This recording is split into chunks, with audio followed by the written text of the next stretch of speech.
India और Australia के दरमियान बेंगलोर में होने वाले T20 मैच के दौरान मुबैना तौर पर पाकिस्तान के हक में नारे लगाने वाले 2 अफराद को पुलिस ने गिरफ्तार कर लिया। इंडियन एक्सप्रेस की रिपोर्ट के मुताबिक गिरफ्तार अफराद की शनाख्त 28 साला अनायत और 25 साला सैयद मुबारक के तौर पर की गई, जो बेंगलोर के रहने वाले हैं। एक पुलिस ऑफिसर ने बताया कि वाकया जुमे की रात तकरीबन 10:30 बजे JP नगर के मोकाहोलिक क्लब में पेश आया, जहां इंडिया और ऑस्ट्रेलिया के दरमियान चौथे T20 मैच के लिए लाइव स्क्रीनिंग का एहतमाम किया गया था। शिकायत कुनिंदा पब मैनेजर सुधीर सिंह के मुताबिक जैसे ही मैच खत्म हुआ तो एक शख्स ने भारत माता की जय का नारा लगाया और साथ वाली मेज पर बैठे 3 से 4 अफराद ने पाकिस्तान जिंदाबाद का नारा लगाया।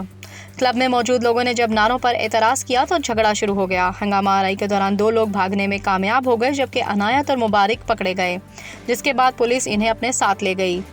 एक सीनियर पुलिस ऑफिसर ने बताया कि तीसरे मुलजिम इल्ताफ और एक नामालूम शख्स को गिरफ्तार करने की कोशिशें की जा रही हैं, जो अभी तक मफरूर हैं। JP नगर पुलिस ने इंडियन पैनल कोड की दफ़ा 153A मजहब, नस्ल, जाय पैदाइश, रिहाइश, जुबान वगैरह की बुनियाद पर मुख्तलिफ गिरोहों के दरमियान दुश्मनी को फ़रोग़ देना और 505(2) नफरत अंगेज़ मवाद की अशात के तहत मुकदमा दर्ज कर लिया है।